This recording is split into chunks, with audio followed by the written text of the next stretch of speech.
So winter is almost past, spring is almost here, and a few things are starting to peek out and come to life, and it's so much fun to watch here in the spring. Where I live, we see the crocuses and the daffodils come to life first. Then it's the redbud trees and the forsythia bushes. But if you look through the middle of the yards in the suburban areas, you'll notice before any of the grass comes to life, where it's all still all gray and tan, out pop these wonderful tufts of green that are about sometimes as much as 12 inches taller than the grass around them. If I go out and pluck them, of course, I recognize the scent immediately as that wonderful herb we know as chives.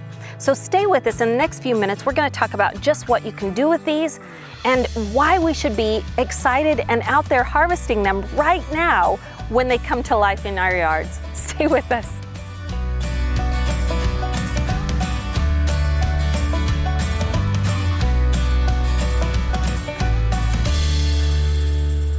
Whether you're a professional forager or not, you probably already know about chives. But if you're like me, you haven't really given them the time of day. In fact, growing up my whole life, I've known about them and always loved them. We would use them in our mud pies that we made as children, put them in all kinds of concoctions that we thought were so wonderful. But I learned about them first at my grandma's house in Iowa, where the winter would be passing and spring would be almost here, but while everything else is still dead, the chives would come to life, and you can run out and pick them, and they smell so strongly of onion. It's wonderful, and you just, as a child, think, you know, we could live on these, couldn't we? But anyway, that's about as much thought as you might have ever given to this wonderful little herb. But now I want us to just talk about why this might be a great thing for you to know about and give a little bit of credibility to. Chives grow out in the yard almost everywhere in the United States, some places more than others, and they are very full of nutritional content, specifically vitamin A. But I will say this, since we eat them in such small quantities, they're great for seasoning things, but really you're not going to get a whole lot of nutrition out of a few little bits of chives that you might have cut up in your deviled eggs or whatever. But they are high in nutrition content, so it's worth you knowing about them, especially if things went bad and you were in need of some seasonings and nutrition that you could forage for on your own at any given moment.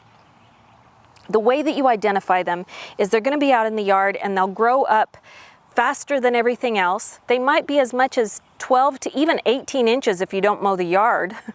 I hope that you mow it before then, but in the event that you don't, they will eventually get a beautiful little purpley pink flower on top. Those are fun to use for different projects, and they do keep their color well, so you can use them for crafts and for pretty things that you might want to make with them. If they are a white head on top instead of that purpley pink, then you probably don't have the regular chives. You probably have the garlic version of chives, which is almost the same, but just looks a little slightly different if you look at it closely, but it's easy to tell when it gets that head on the top.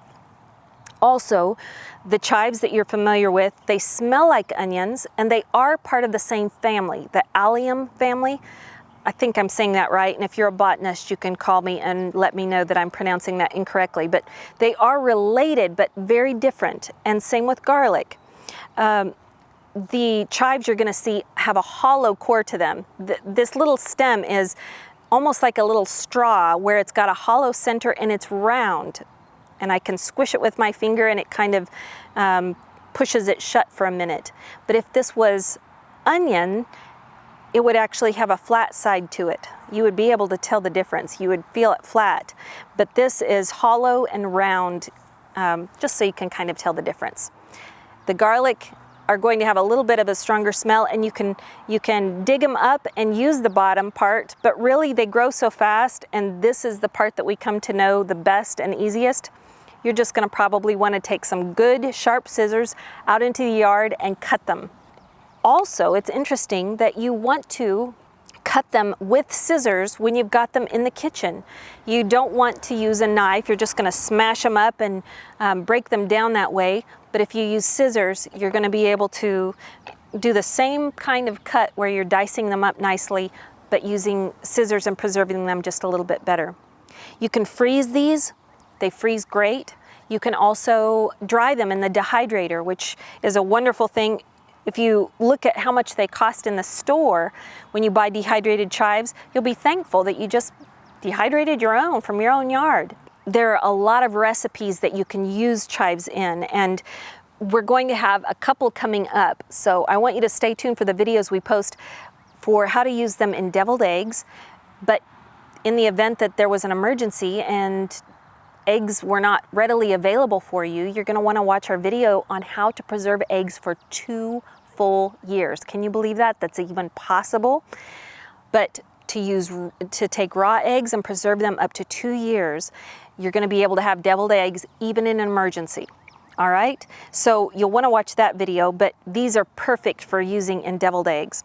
Also, there's this wonderful recipe we'll be sharing for cat eye biscuits that are with chives and cheddar cheese that you bake in your Dutch oven. So you're going to want to stay tuned for that video when we make big old wonderful flaky cat eye biscuits that are filled with chives and cheddar cheese in our Dutch oven over a campfire.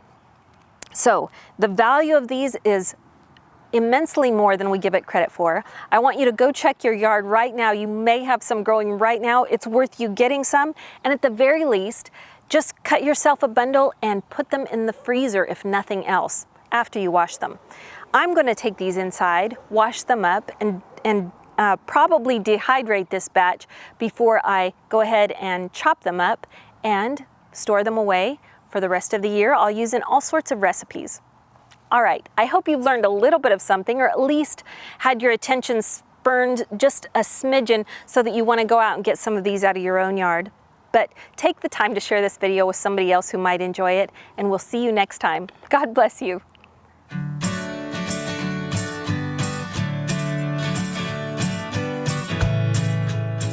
Before you go, here's another verse or two out of Psalm 66. It's actually verses 10 through 12. It says this: "For you, O God, have tested us. You've tried us as silver is tried, and you brought us into the net. You laid a crushing burden on our backs and even let men ride over our heads. We went through fire and through water, yet you have brought us out to a place of abundance." Now, go live with courage, seek God's wisdom, and let's swap adventure stories around the banquet table.